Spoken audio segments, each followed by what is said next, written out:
talking about this one, 39. 39. Yeah, 839. Now I need to read the top and then I'll Do you believe that these verses have been revealed in context in a particular situation? Yeah. You do believe that? So, from your reading, what is the context of that verse? Well, so I think you've read the background of it. Yeah. So I don't presume to be an expert, so I normally just go to experts' opinions. Well, I have my trouble with this verse is that there's a difference of opinion amongst the experts. So, like some people kind of translate this word fitna, where it says fight them until there's no more fitna. Some will say oppression. Fitna means oppression, whereas others will say fitna means disbelief. So it's a big difference, kind of what you're being commanded to do, depending on how you translate fitna. What did you get? And fight them against them until there is no fitna. Yeah. What did you get out? Well, I don't know which translation is correct, because if I don't speak Arabic, so the best thing I can do is go to an expert, but the experts don't agree. Some experts say that fitna means oppression, so fight until there's no more oppression, and it's referring to the Quraysh oppressing the Muslims. So the other one, what says? Other people say it means fight them until there's no more disbelief, and so that would be commanding to attack people until fitna it doesn't mean disbelief. But some experts think it does. Where? How? Well, in which one? Okay, I think it's more of a Hanbali and that kind of school of thought. We have there Yeah. So you're saying that to fight everybody until there's no more disbelief? Is that what you mean? But why? Some people interpret it. No, but what is your point to make this point? Well, you asked me for an example where Arabic can't be clearly translated into English. I think this is an example. No, I got it. So it means no clear form, let's say, for the sake of argument. So what's your point? Because of this, you don't believe in it? No, I have other reasons for believing in it. You asked me, kind of, can you think of an example where the Arabic isn't clear? And I thought, this sprung to mind as an example. But I have other reasons. But that's very well known amongst... There'll be different tafsir for it though. But does it make at the end same meaning? It might be a different word. Yeah. It's tricky because there are only maybe three. It doesn't make one meaning, but it's just different words. That's all.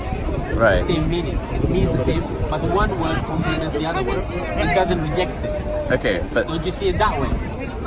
I don't quite understand what your point is. Could you repeat that? Like if one tafsir uses one word for fitna, but some other tafsir says another word for fitna, but it both means fitna in a way, in one way or the other way. Okay. So it means fitna.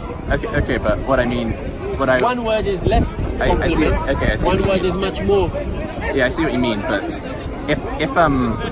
if two tafsirs give different interpretations of what this verse is saying, words, not interpretation. But tafsirs can differ in their interpretation, can't they? But at the end, they make the same meaning. No, not all tafsir mean the same. One tafsir, let's say, it says kill. Yeah. Some other tafsir cannot change it, don't kill. Oh yeah, you can't. Do you get my point? Yeah. So tafsirs can be different wordings, or the author of that tafsir might have used a different wording, but at the end of the day, it means the same thing. Well, I agree with you that a tafsir can't kind of read if the Quran says white, the tafsir can't say, oh, that means black. So you can't directly contradict it, but you can interpret it to reach slightly different conclusions. Surely that's a fair point, because sometimes if you read Ibn Kathir's tafsir, it might differ a little bit from Jalalain's tafsir. They aren't exactly the same, are they? Is that a problem in and of itself? Is that a problem? No, well, it disagrees with his point though. It's not. Okay.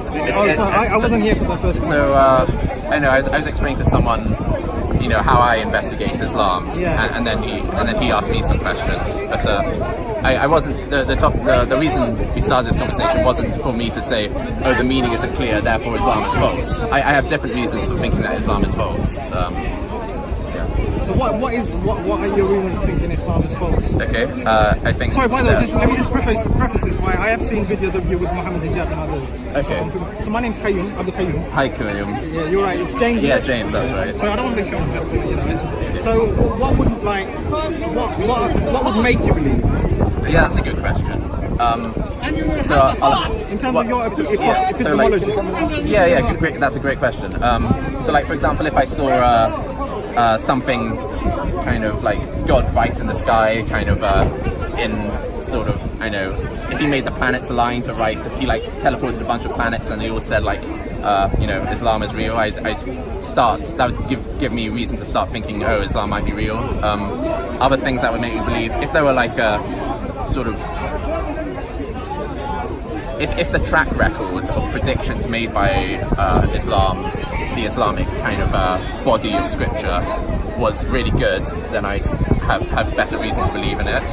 From what I've seen, the track record of making predictions isn't very good at all. I think I saw a video of yourself with Muhammad 𝐤𝐤𝐤, and he gave you lots of prophecies which were fulfilled, but you don't... Yeah, I looked into them subsequently, and he didn't mention any of the prophecies that weren't fulfilled and were contradicted. But let's stick with the prophecies that were supposedly fulfilled. Like one of them, for example... Tall buildings? Yeah, one of them is the tall buildings. That's a very popular example. And so that prophecy was saying... something like the end times won't come until the Bedouins compete in building, you know, the tallest buildings. Okay, and when you think about that for a prophecy to kind of be impressive, it needs to have like a time frame. It needs to have a horizon, because otherwise, kind of, if I say like kind of I know the Macedonians, I know, if I say the Iraqis will rule the world, if I say that, then like it's not true now, and it won't be true in 100 years, but like we could just say, oh, it will come true in the future. It's not falsifiable because I haven't given a time frame. And that's the same problem with this prophecy. Like, you can say the Arabs will build the tall buildings, but it's just like, it can't be proven false. It can only be like, sort of, oh, let's wait, it might come true in the future. And the other reason why it's not that impressive is that it's not one prophecy in isolation. It's multiple prophecies coming, you know, to fruition. Yeah, but we need to talk about them one at a time, though. No, but if you have, let's say, 100 prophecies that have come true, doesn't that give you cause to think about the prophecies? It would, if there weren't a bunch of our prophecies that didn't come true. Yeah, for the sake of argument, let's leave those aside. Okay. Let's just say there's 100 prophecies or 1,000 prophecies that have come true. Yeah. Wouldn't that give you cause to think that, yeah, maybe this is true? We can talk about the prophecies allegedly that haven't come true. Yeah. But for the moment, let's say those 100 prophecies have come true. Isn't that like, I don't know about the theory of probability and like extensively or anything like that, but probabilistically it makes sense that, yeah, it is true.